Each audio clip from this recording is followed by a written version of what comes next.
அத்தியாயம் 57. தனது வார்த்தைகளால் அனைவரையும் ஆச்சரியத்தில் ஆழ்த்திய மேகராணி மேலும் தொடர்ந்தாள். அதுக்கப்புறம் சமரன் 3 வருஷமா அவனுடைய சக்திகளை அதிகரிக்க எவ்வளவோ முயற்சி பண்ணான். 2 மடங்கு வேகத்துல அவன் பயிற்சியை தொடர்ந்தான். 1.5 வருஷத்திலேயே 3 நட்சத்திரத்திலிருந்து 4 நட்சத்திர அபராஜித நிலையை அடைஞ்சான். நான் இந்த சக்தியை அடைய எனக்கு 15 வருஷம் அவகாசம் தேவைப்பட்டுச்சு.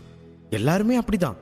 ஆனா 3 நட்சத்திரத்திலிருந்து 4 நட்சத்திர அபராஜித நிலையை அடையிறதுக்கு அவன் 1.5 வருஷம் தான் எடுத்துக்கிட்டான்.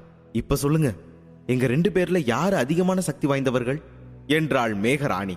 மேகராணி பேசி முடிக்கும் போது அங்கு அமர்ந்திருந்தவர்கள் அனைவரும் வாயை திறந்து சமரனையே பார்த்து கொண்டிருந்தனர்.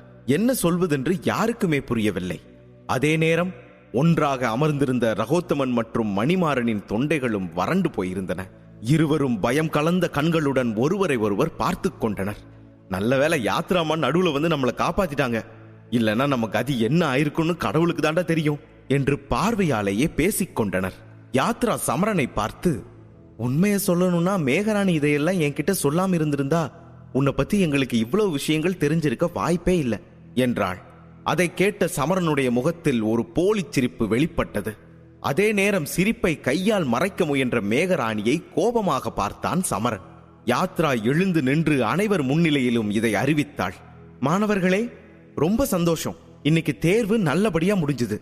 தேர்ந்தெடுக்கப்பட்ட அத்தனை பேருக்கும் நான் வாழ்த்துக்களை தெரிவிச்சுக்கிறேன். அதே நேரம் யார் யார் என்னென்ன வகுப்புன்னு தெரிஞ்சு போச்சு. பாஞ்சால நகரத்துல எங்களோட முதல் நாள் இதோட முடியுது. இன்னும் 1 வார காலத்துக்கு நாங்க இங்கதான் இருக்க போறோம். இன்னையிலிருந்து நீங்க எல்லாரும் ரட்சகன் பயிற்சி பள்ளியோட மாணவர்கள். இனிமே நமக்கெல்லாம் பயிற்சி தான் முக்கியம். அதனால நீங்க எல்லாரும் 1 வாரத்துல உங்களுக்கு தேவையான எல்லா ஏற்பாடுகளையும் செஞ்சுக்கிட்டு தயாராயிடுங்க. அதுக்கப்புறம் உங்களுக்கு அதிக நேரம் கிடைக்காது, புரிஞ்சுதா என்றாள்.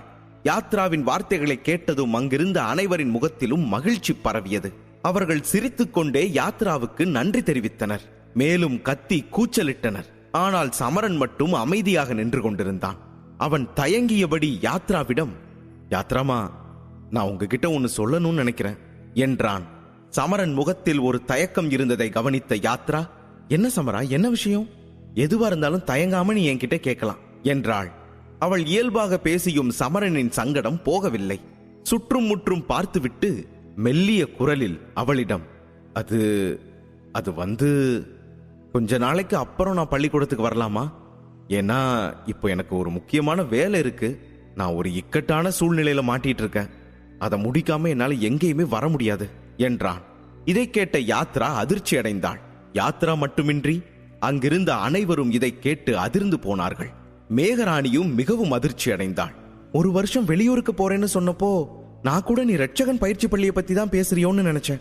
அதனாலதான் நானும் உன்னோட சேர்ந்து பயிற்சி எடுக்கலான்னு இங்க வந்தேன். ஆனா நீ வேற எங்கேயோ போறதுக்கு விடுப்பு கேக்குறியே. இப்போ நான் என்ன செய்வேன்? உன்னை பிரிஞ்சு நான் எப்படி 1 வருஷம் இருப்பேன் என்று நினைத்து வருந்தினாள். மேகராணியின் கண்கள் கலங்கியது. ஆனால் யாருக்கும் தெரியாமல் கண்களை துடைத்துக் கொண்டு தனது வருத்தத்தை மறைத்துக் கொண்டாள். ஏய் ஜானகி, சமரனுக்கு என்ன பைத்தியமா பிடிச்சிருக்கு? ரட்சகன் பயிற்சி பள்ளியில சேர்றது ஒன்னும் சாதாரண விஷயம் இல்ல. இங்க சேர்றதுக்கே ஒரு தகுதி வேணும். மக்கள் ஒவ்வொரு வருஷமும் இதுக்காக ரொம்ப ஏங்கி காத்துக்கிட்டு இருக்காங்க. இவன் என்னடான்னா வாய்ப்பு கிடைச்சும் இப்படி உளறிட்டு இருக்கானே, என்ன விஷயம் என்றாள் வெண்மலர்.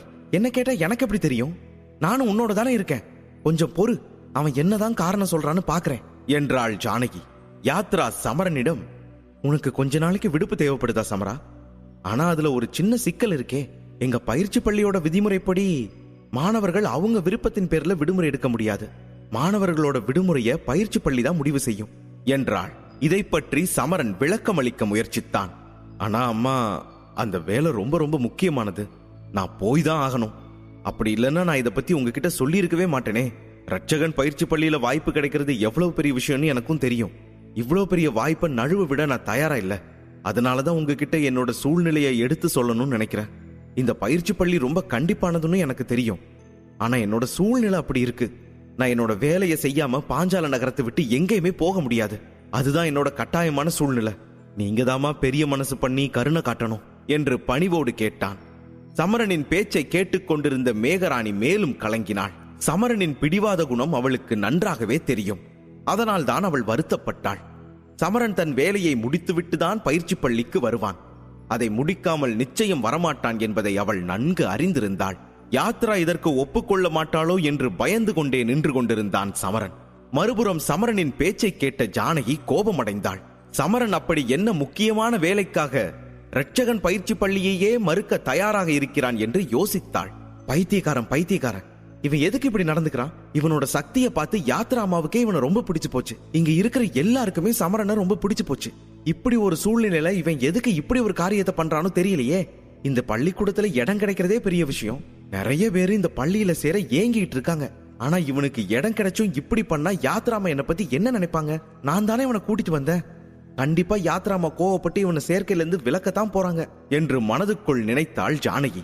அனைவரும் அதையே தான் நினைத்தனர். ஆனால் அனைவரின் எதிர்பார்ப்பையும் மீறி யாத்ரா புன்னகையுடன் சமரனிடம், சரி சொல்லு, உனக்கு எத்தனை நாள் விடுப்பு வேணும்? நான் என்னோட மேலிடத்துல உனக்காக கேட்டு பார்க்க முயற்சி பண்றேன் என்றாள். ஆனால் இதை கேட்ட பிறகும் சமரன் மகிழ்ச்சி அடையவில்லை. ஏனென்றால் அவனுக்கு நீண்ட விடுப்பு தேவை என்று அவனுக்கு தெரியும். ஒருவேளை யாத்ரா இவ்வளவு நீண்ட விடுமுறைக்கு ஒப்புக்கொள்ள மாட்டாளோ என்று பயந்தான். சொல்லு சமரா, எத்தனை நாள் விடுப்பு வேணும்? அவன் தயங்கி ஒரு வருடம் வேணும் என்றான். அனைவரின் கண்களும் ஆச்சரியத்தில் விரிந்து வாய் பிளந்தது. ஒரு வருடம் விடுப்பா என்று அனைவரும் திகைத்து விட்டனர். ஏய் ஜானகி, ஆனாலும் சமரனுக்கு தைரியம் ரொம்ப அதிகம் தான். இல்லனா கொஞ்சம் கூட யோசிக்காம யாத்ராம கிட்டேயே ஒரு வருஷத்துக்கு விடுப்பு கேட்பானா என்றாள் வெண்மலர். சமரன் மட்டும் இந்த விடுப்பை எடுத்தால் இரட்சகன் பயிற்சி பள்ளி வரலாற்றிலேயே இதுதான் முதல் முறையாக இருக்கும். அவன் ஒரு வருட காலம் விடுமுறை கேட்பது அங்கிருந்த அனைவரையும் ஆச்சரியத்தில் ஆழ்த்தியது. ஒவ்வொரு முறையும் அனைவரையும் ஆச்சரியப்படுத்தும் சமரன் ஏன் இப்படி முட்டாள்தனமாக யோசிக்கிறான் என்பதை ஜானகியால் புரிந்து கொள்ள முடியவில்லை. ஒரு வருடம் என்பது பயிற்சி காலத்தில் 1/3 என்பது அனைவருக்குமே நன்றாக தெரியும். என்ன சமரா, நீ என்கிட்ட விளையாடுறியா என்ன? இவ்வளவு பெரிய விடுமுறை எதுக்கு என்றாள் யாத்ரா. இல்லம்மா, நான் விளையாடல. இது ரொம்ப தீவிரமான விஷயம். எனக்கு நிச்சயமா ஒரு வருடம் விடுப்பு வேணும் என்றான் சமரன். இதை கேட்ட யாத்ரா அவன் நகைச்சுவையாக பேசவில்லை என்பதை உணர்ந்து கொண்டாள். ஆனால் ஒரு வருட விடுமுறை என்பது மிக மிக அதிகம் என்பதால் அவள் லேசான ஏமாற்றத்துடன், ஒரு வருஷங்கிறது ரொம்ப பெரிய காலம் சமரா. அவ்வளவு நாளெல்லாம் உனக்கு என்னால விடுமுறை கொடுக்க முடியாது. அதனால நீ விடுமுறையை மறந்துட்டு பயிற்சியில கவனம் செலுத்து.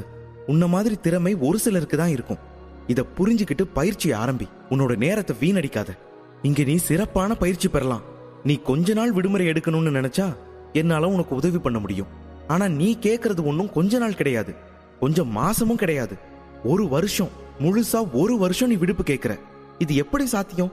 உனக்கு எப்படி இவ்வளவு பெரிய விடுப்பு கேட்க மனசு வருது என்றாள்.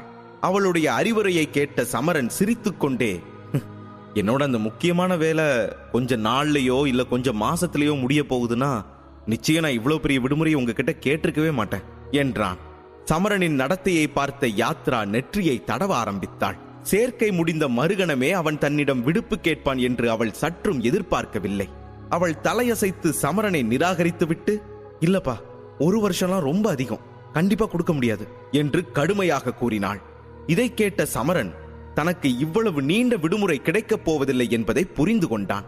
ஆனால் அவனுக்கு பயிற்சி பள்ளிக்கு செல்வதை விட மிக முக்கியமான ஒரு வேலை இருந்தது. அவன் யாத்ராவை பார்த்து, அப்படின்னா மன்னிச்சுக்கோங்க யாத்ராமா, என்னால இங்க சேர முடியாது. அடுத்த வருஷம் நடக்க போற சேர்க்கையில மீண்டும் நான் பங்கேற்க எனக்கு வாய்ப்பு கொடுப்பீங்கன்னு நம்புறேன் என்றான் சமரன். இதை கேட்ட ஜானகி கோபமாக அவன் கால்களை மிதித்து, ஏய் சமரா, நீ என்ன உளறிட்டு இருக்க? ஏன் அப்படி சொல்ற என்று கேட்டாள். மேலும் சமரனின் பேச்சை கேட்டதும் சமரன் பள்ளியை விட்டு விலகுவதாக உணர்ந்த யாத்ரா வருந்தினாள். அவள் சமரனுக்கு விளக்க முயற்சித்தாள். ஏனென்றால் இவ்வளவு நல்ல மாணவனை இழக்க அவள் விரும்பவில்லை. அதனால் சமரனை சமாதானப்படுத்த இன்னொரு முயற்சியை மேற்கொண்டாள். தயவு செஞ்சு புரிஞ்சுக்கோ சமரா, விடுமுறைக்கான உன்னுடைய கோரிக்கை ரொம்ப ரொம்ப அதிகமா இருக்கு. இவ்வளவு நீண்ட விடுமுறையை நான் எப்படி உனக்கு கொடுக்க முடியும்? விடுமுறை விஷயத்துல எனக்கு முடிவெடுக்க எந்த அதிகாரமும் இல்ல. எனக்கு மேல இருக்கிறவங்க தான் முடிவு பண்ணுவாங்க. நான் உங்ககிட்ட இவ்வளவு பெரிய விடுமுறையை பத்தி பேசவே முடியாது என்றாள். அவள் சொல்வதை கேட்டு யாராயிருந்தாலும் அவளுடைய வார்த்தைக்கு கட்டுப்பட்டிருப்பார்கள். ஆனால் சமரன் தனது கோரிக்கையை நிலைநிறுத்தி தெளிவான வார்த்தைகளில் மீண்டும் பதிலளித்தான். யாத்ராமா, எனக்கு ஒரு வருஷம் விடுமுறை வேணும். இந்த விஷயத்தை நானே நினைச்சாலும் மாத்திக்க முடியாது என்றான். இதை கேட்ட யாத்ரா மீண்டும் நெற்றியை தடவ ஆரம்பித்தாள். அவளுக்கு தலைவலி அதிகமாகி இப்பொழுது அவள் எரிச்சல் அடைந்தாள். யாத்ரா சமரனை சமாதானப்படுத்த எவ்வளவோ முயற்சி செய்தாள். ஆனால் அவனுடைய பிடிவாதத்தை பார்த்து அவள் மிகவும் கோபமடைந்தாள். திடீரென்று அவள் சமரனிடம் சென்று அவனை நோக்கி கோபமாக கத்தினாள். ஏய், நீ உன் மனசுல என்னதான் நினைச்சிட்டு இருக்க? உன் இஷ்டப்படிதான் இந்த பயிற்சி பள்ளி நடக்குமா? உனக்கு எதுக்காக இவ்வளவு பெரிய விடுப்பு தேவை சொல்லு பார்க்கலாம். இங்க இடம் கிடைக்கலன்னு எத்தனையோ பேரு எவ்வளவோ ஏங்கிட்டு இருக்காங்க. ஆனா உனக்கு அற்புதமான வாய்ப்பு கிடைச்சும் நீ அதை பயன்படுத்திக்க மாட்டேன்னு சொல்ற, பிடிவாதம் பிடிக்கிற. அதுதான் ஏன்னு எனக்கு புரியல. அப்படி என்னதான் வேலை உனக்கு என்றாள். அவள் மிகவும் கோபமாக இருப்பதை பார்த்து அங்கே இருந்தவர்கள் அனைவரும் திகிலடைந்தனர். அவளுடைய இந்த கோபமான வடிவத்தை அங்கிருந்த யாருமே இதற்கு முன் பார்த்ததில்லை. அதனால் எல்லோரும் மிகவும் வருத்தப்பட்டார்கள். இவனை நம்பி இங்க கூட்டிட்டு வந்ததுக்கு என்னதான் திட்டிக்கணும்? இந்த பையன் இறந்து போன மனுஷனை கூட கோவப்படுத்திடுவோம் போல இருக்கு. பாவம் யாத்திராமா, இன்னைக்கு வரைக்கும் அவங்க கோவப்பட்டு நாங்க யாருமே பார்த்ததில்ல. அப்படிப்பட்டவங்களையே கோவப்பட வச்சுட்டானே என்று நினைத்துக் கொண்டாள் ஜானகி.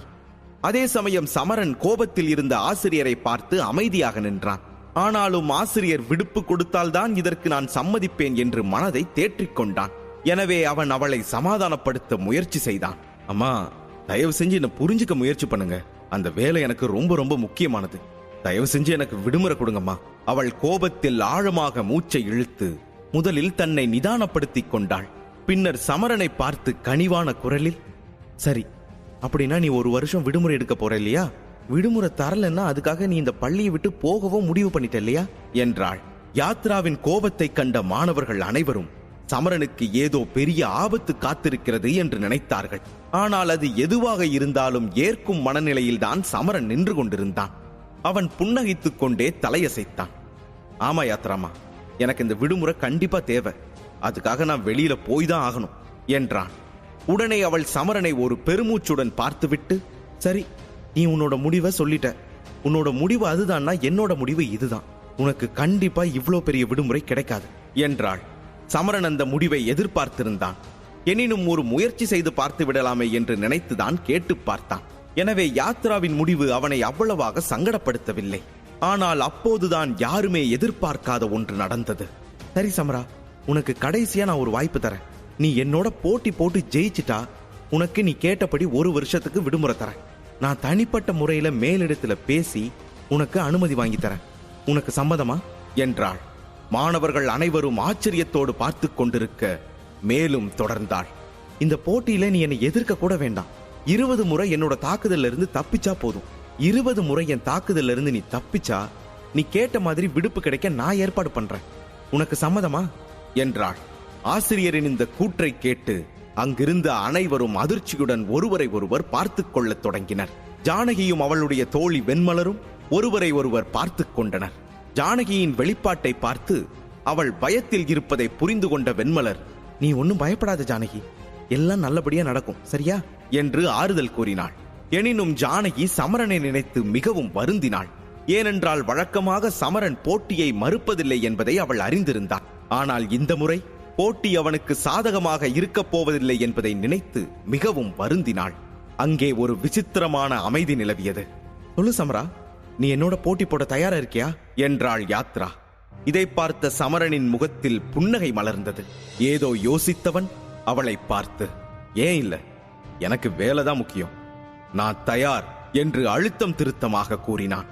இப்போது யாத்ராவின் முகத்திலும் புன்னகை மலர்ந்தது. ஆனால் சமரனுக்கு சற்று பதட்டம் தோன்றியது. இது சமரனின் துணிச்சலா அல்லது அவனது முட்டாள்தனமா என்பதை காலம்தான் பதில் சொல்ல வேண்டும். சமரனின் திறமையை யாரும் குறை சொல்லவில்லை என்றாலும் சமரனுக்கும் ஆசிரியருக்கும் இடையேயான நட்சத்திர தரவரிசை அதிக வித்தியாசத்தை கொண்டது. யாத்ரா புன்னகையுடன் சமரனிடம், சரி, அப்படின்னா இந்த இடம் போட்டிக்கு சரியா இருக்காது. இந்த இடம் சின்ன இடம், அதனால நம்ம போட்டி போட வெளியே போகலாம் வா என்றாள். பின்னர் இருவரும் மேடையை விட்டு வெளியே செல்லத் தொடங்கினார்கள். அங்கிருந்த அனைவரும் அவர்களை பின்தொடர்ந்து சென்றார்கள். அவர்கள் மேடையை விட்டு வெளியே வரும்போது சூரியன் மறையப் போவதை அனைவரும் பார்த்தனர். சூரியனின் சிவப்பு கதிர்களால் அந்த மைதானமே சிவப்பு நிறமாக தோன்றியது. சமரன் மைதானத்தின் நடுவில் வந்து நின்றான். யாத்ராவும் அவனுக்கு எதிரில் வந்து நின்றாள். சமரன் யாத்ராவின் கண்களில் அச்சுறுத்தலை உணர்ந்தான்.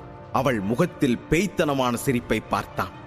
நீங்க என்கிட்ட கொஞ்சம் கருணை காட்டுவீங்க. சமரன் மாவீரனாகும் தருணத்தை தெரிந்து கொள்ள உடனே பாக்கெட் எஃப்எம் டவுன்லோட் செய்து இலவசமாக கேளுங்க. போர் கண்ட சிங்கம். லிங்க் டிஸ்கிரிப்ஷனில் கொடுக்கப்பட்டுள்ளது.